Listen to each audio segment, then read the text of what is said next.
She's like the female James Bond. She's safety chick. The safety chick. I love that safety chick. That's She what calls herself the safety chick. I was a stalking victim, having to learn every possible aspect of personal safety to stay alive. The safety chick. We love her. Yeah. Hey, Kathleen Gallagher, the safety chick here. And I'm not sure how many of you out there saw the Grammy performance a while back with Cardi B and Megan Thee Stallion performing their song WAP, but it raised quite a stir in the court of public opinion. They basically performed as if they were in a strip club, even simulating a bit of a sex act on a large bed. And last year, J-Lo starred in that movie Hustlers, which was based on a true story where a bunch of exotic dancers band together and turned the tables on their Wall Street clients by drugging them and charging thousands of dollars on their credit cards at New York City clubs. The women did end up getting indicted and serving time in prison, but the sense of the tone of the movie was about women's empowerment and banding together and having each other's back. And with all the fascination and glamorization these days of being an exotic dancer, I mean, hey, Usher says, I don't mind if you dance on a pole, that don't make you a hoe. So I wondered, is working as an exotic dancer empowering or exploitive? And what are the real dangers of working in the sex industry? Corrinne Santinelli is here today to share her story of decades of working in the sex industry and discusses what life is really like. Thanks for being here, Corrine. I really appreciate it. And I really want to hear how you got into this in the first place. What led you from the beginning into the sex working world? Hi, Kathleen. Thanks for having me. So good to be here with you. What a very heavy question, I have to say. So I would say many things. I often say this because it's very true that you'll never hear a little girl say that she wants to be a stripper when she grows up. Oftentimes, their dreams are very different. I want to be a teacher or a doctor or something of the sort, but not a stripper. And for me, I grew up apart from my father. My mom, she was in and out of relationships. They weren't the best kind of relationships. There wasn't any health component to this relationships that she would find herself in over and over again. Very broken, very dysfunctional, a lot of abuse, a lot of mental, emotional, physical abuse. And the men that she chose to be with, unfortunately, that abuse trickled down to me and my sisters. And so growing up in a very broken home, desperate to have a father, looking for love and just it not really being there, but at the same time witnessing my mom trying to do the best that she can possibly do with the little that she had, and seeing this and growing up in this, I believe was just the very beginning of shaping me into, this person moving into the sex industry. So by the time I was 19 years old, a friend of mine introduced me to the strip club, and I was on my own at 16 years old and didn't have any money, high school dropout, didn't have any other work experiences. I needed money and I didn't want to keep couch surfing. So I took her up on the offer, went to my first strip club, and I was a little bit more on the reserved side.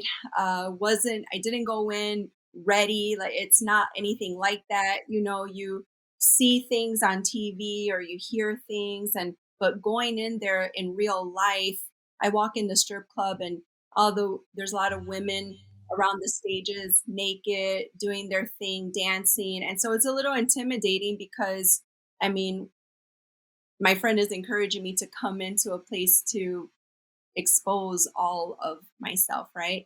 And so I started at 19, and that first year was like strip club boot camp, learning who I was. The club managers were very strict. It was, you're going to get $50 fine if you're not smiling on stage. You're going to get $100 fine if your dress isn't off by the second song, and all these things and rules and expectations. And constantly trying to enhance your beauty, you're in competition. And so this first year, I'm really learning how to be a stripper. And the money is very addicting, and I definitely was striving for power. I felt like I had no control of my life up until this point, and so there was a little bit of that playing into it where I started to feel like I now am in control. I now have a sense of power. I can now dictate what I do. I can now create choices for myself. And it was just a lot of false security. And I did that for 10 years. And yeah, 10 10 years. years. 10 years. And in that time, were you always at the same club, or did you move on to other bigger clubs and, where the money's bigger and, by 10 years, you're a pro. And Yes, totally a pro. I worked in several strip clubs, all the top clubs in Chicago. I also worked in Northwest Indiana. When I got tired of being at one club, I would just want to try something new, go to another club. There was one club that I worked in for 6 years, and that was considered a very prestigious club. The clients were like doctors and lawyers, and we'd get celebrities that would come in there. And so that kept me there for a while. The money was really good, and you really want to go where the money is ultimately, right? But then we have our seasons where it just gets kind of slow, and so you want to check out another club. You want to be the fresh girl, the fresh face, and then it's always like that, when you start in a new place and you're motivated and there's a sense of excitement and you're new, and the customers don't know you and they want to get to know you. So there's a little bit of that, what is tied the, into. so as you say that, because as you said, it's a competition, right? Because I know at a lot of strip clubs, the bosses cram in, a ton of women. So everybody has to kind of fight their way to get their time on the stage, right? To make their money. And thus creating kind of this, I can't imagine and you can tell me, I'm curious, is it a camaraderie amongst the women, or is it like, very separate and guarded and kind of a backbiting situation? There's definitely a lot of backbiting. What happens in the club, if you make friends with other strippers, um, that's great. Like I had a couple friends where we felt like family. We kind of had the same upbringing and we clung to each other. But my experience at the clubs were usually the women didn't like me. There was women stealing my outfits. I had a locker, but I never locked it. And I would go into my locker to change my outfit. My outfit would be missing. Girls, they'd steal from each other. And then what would happen is if you're you go dance for a customer who usually dances with Cinnamon, for example, and she sees that now she hates you and she's going to talk about you to the customers, whatever. She'll make up a story, whatever it is, she'll talk about you to the manager. And there's this constant like cutthroat. I mean, all the girls are hustlers.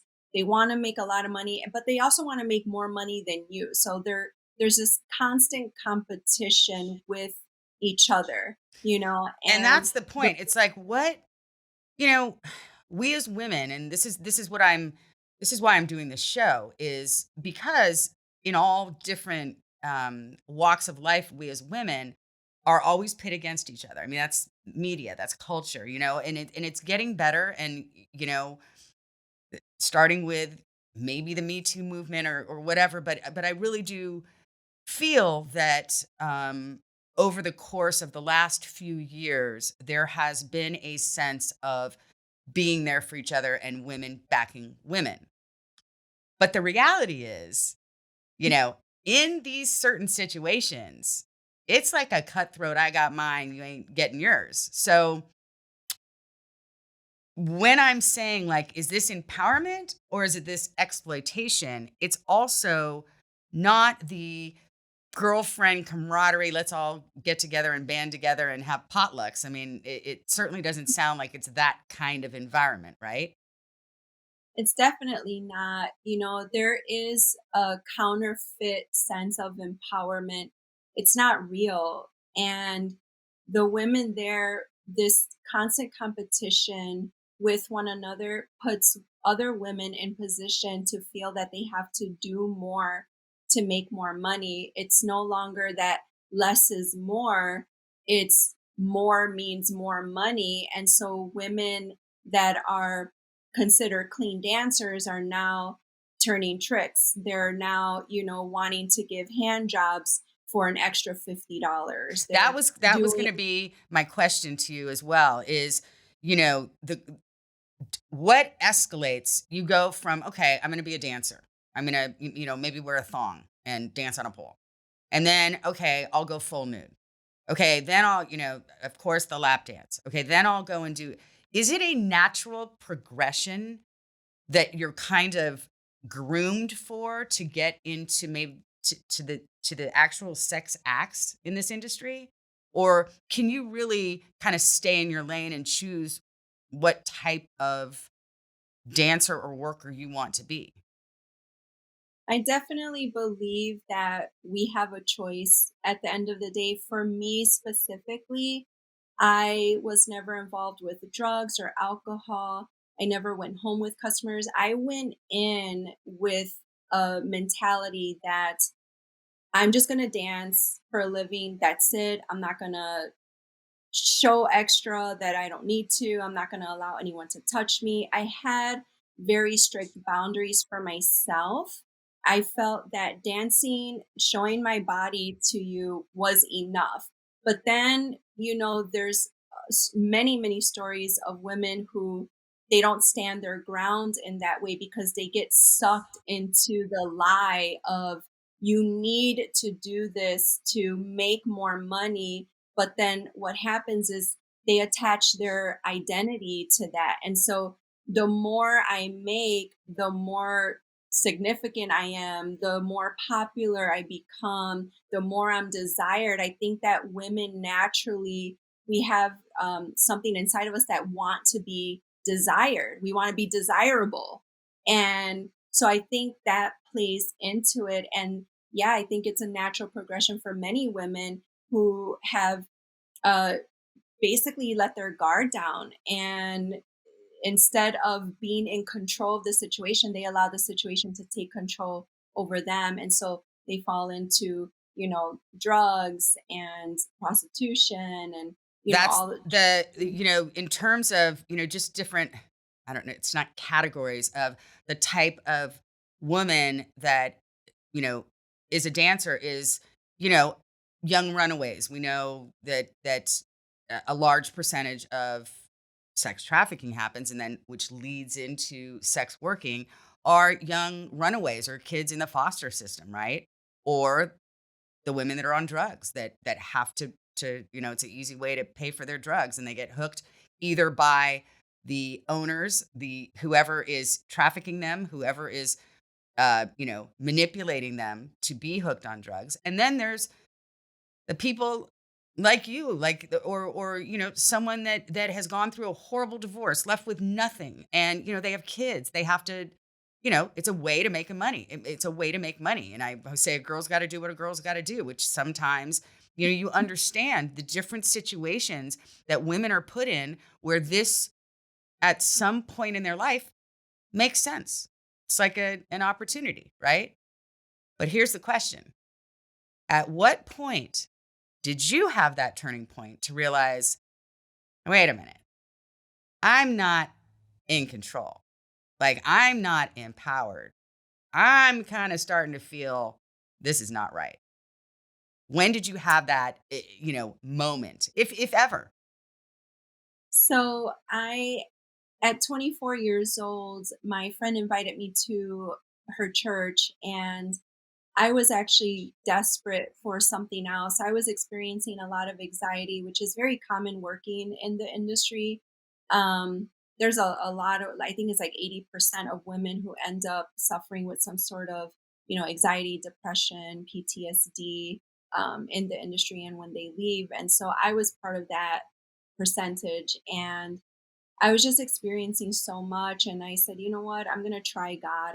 I don't do drugs. I don't drink. I need some sort of outlet, and I wanted a healthy outlet. I knew that this place was just gonna ruin me because, again, like I had no education, I had no other source of income, so it was like, what am I going to do for the rest of my life? I can't be a stripper the rest of my life, right? Like I know I don't need a brain to dance. I just got to be young and sexy, but young and sexy only lasts for so long. And so I visit this church, and after a little while of attending, the pastor was asking those in the congregation if they've never given their heart to Jesus, would they like to? And I wasn't fully convinced that God was real. He was the way, that these things that I was hearing, but I was so desperate that I was willing to just try it. And so that was the situation for me where I said, you know what? I'm going to do this. I'm going to commit to this Jesus, God person thing that I don't fully know it's real or not, but I'm going to go ahead and do it anyway because what do I have to lose? And that was the beginning of where my eyes started to open in the situation that I was in, seeing it for what it really was doing to me. I realized that, I was someone who was just looking for control, to be empowered, to feel secure, but it was all false. And this whole journey was all along, I just wanted to be loved. I wanted to love someone, and I wanted them to love me. And I was looking for it in a place that was just destroying me, because during that process, I started to not trust men. I hated men. And then that transfers into your real life, where your relationships are now, you don't have trust because of the kinds of men who go see you in the club, men who are married, men who, are faith followers that are supposed to live a pure and clean life, but yet they're spending all their money on me. Right. And so for me, that was, very eye opening, where I realized, wow, Corrine, like, you think that you are in control of your life, but you're actually just choosing a path that, essentially things that have happened to me, I realized led me there. And this was just a false sense of empowerment, a false sense of control. And control for what, really? For what? Right, right, exactly right. So you told me when we talked before, you told me you had this one moment on stage. You came out, your song came on, and that was it. And I share that with us because that what a great story.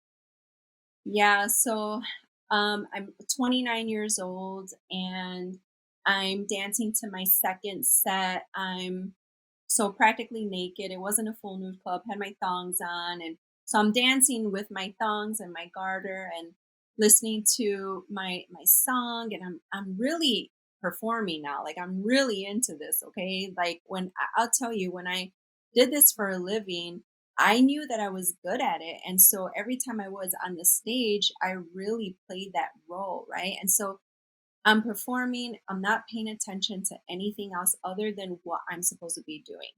And I bend down to receive money from the men that are sitting across the stage.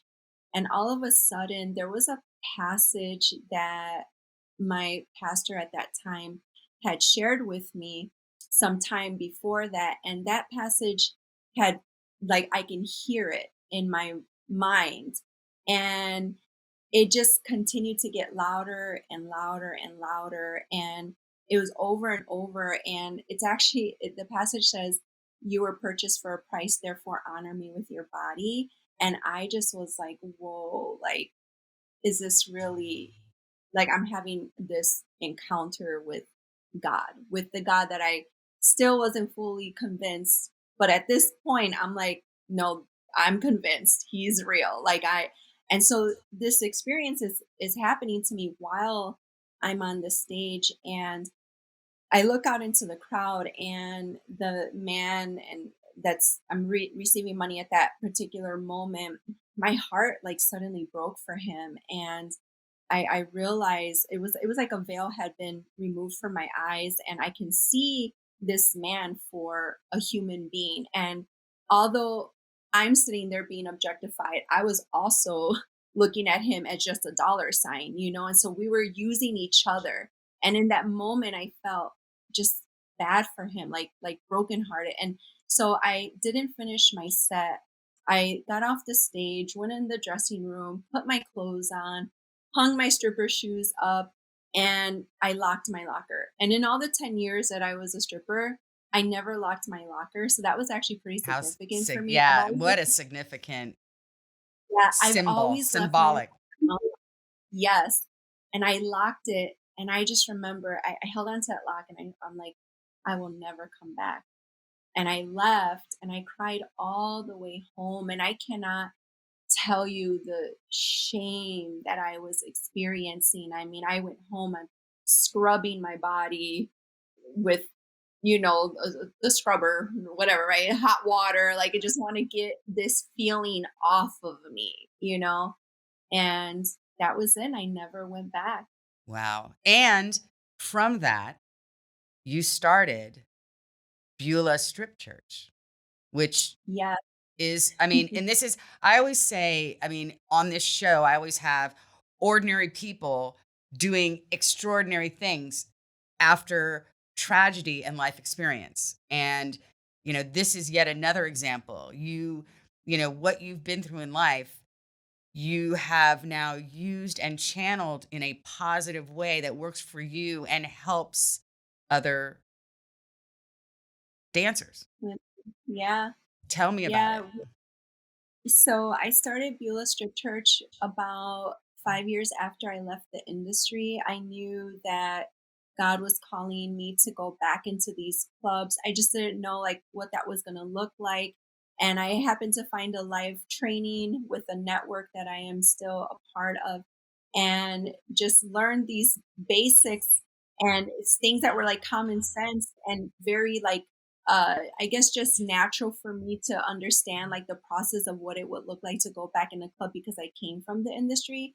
But coming in as a new creation, coming in as someone who knows her identity now, right? And so walking into this newness of who I am and sharing this experience with the women. So we are inside 3 strip clubs, 2 in Chicago, 1 in Northwest Indiana, and we've been going there now for 6 years, and we spread the love of Christ to them. I have opportunities to share my story. We pray with the girls. We have resources for them if they desire to leave the industry. We don't go there to judge them. We don't go there to tell them you need to stop or you need to stay. That's a decision that they make between them and the Lord. We are just there to spread the message of love, and we're honest with them. They have questions, we speak truth to them, and we're there for them, and just letting them know like, hey, you're not alone here, and if you decide to leave, we're going to be with you, walk alongside you, and help you through some of these things. Because the reality is that unfortunately a lot of women end up, substance abuse, anxiety, depression, things that I mentioned earlier. And so leaving the industry can be a great challenge for them. Really tough financially and, all of it. Exactly. So how many years have you been doing this? We have been doing this for 6 years now. So in And that I've been, in the 6 years, what has your experience been? Have you had any situations where you're in and, a dancer's like, oh my, yes, I'm done. I need, I'm going to come to the church. I need something and I know this isn't right for me. I mean, how many of those aha moments have you had with them? I would say definitely since the pandemic, it's been a good handful prior to the pandemic. I would say probably I would say at least 3 or 4 women had come out of the industry, started attending church, turned their lives over, started seeking professional help for those who needed it. Um, and so for us, someone asked me recently, like, how many girls have you saved? How many have you rescued? And I'm like, well, we don't come in with this mentality that we need to rescue anyone because the women are there on their own free will. Many of they want to be there, until they get tired and they realize that they shouldn't be there. Right. And And as so you said, you're not there to, change their mind. And again, as I say, this isn't a moral judgment thing. This is like a soul thing. And again, Mhm. God, whatever religion, whatever spirit you feel, whatever self-care, self-love, I mean, that's what it's all about. And just, someone that is in pain, someone that is suffering, if you can get in their ear that there is hope and a way out, that's what it's all about, right? So, That's um, the biggest. Yeah. no, I'm And say sorry. that's the big key here. Yeah, that's the biggest key here is what you said is hope. Because I would say majority of the women, they've lost hope to do anything else. They're there because they feel that they have no other choices, especially if they have my story, no education, no other work experiences, no other source of income from coming from any place. So for me, the hope is just very important that we bring that hope into them that, hey, there are other options. It is a faith walk, for the most part, if they don't have anything else to fall back on. But yeah. That was actually going to be my last question, but you just said it is after all these years and looking back at everything you've been through and all the life lessons that you've learned, um, what would be that message? And I guess I kept saying, what is the theme of my show today? Like how can I, how can I really come across with what I'm trying to empower women of whatever background to bottom line is care for themselves. That's where it all starts, respect and love and care for yourself because it translates into every aspect of your life. So, what would the one thing um after everything you've been through um you feel you want to impart? And I know you just said hope, but to women out there again that feel that they don't have any choices. I would definitely say that what you choose to put your identity in, make sure it's something that is absolute, something that isn't going to fail you. Because in the industry, it's so easy to attach who you are, not what you do, but who you are to the amount of money you make, to the attention that you get, to the popularity that you gain from it. It's so easy to attach our identity to those things because they're tangible and it's real. But the problem with that is that it fails you in the end. We can't even put our identity in another human being because human beings are so imperfect. We fail each other all the time, intentionally, unintentionally.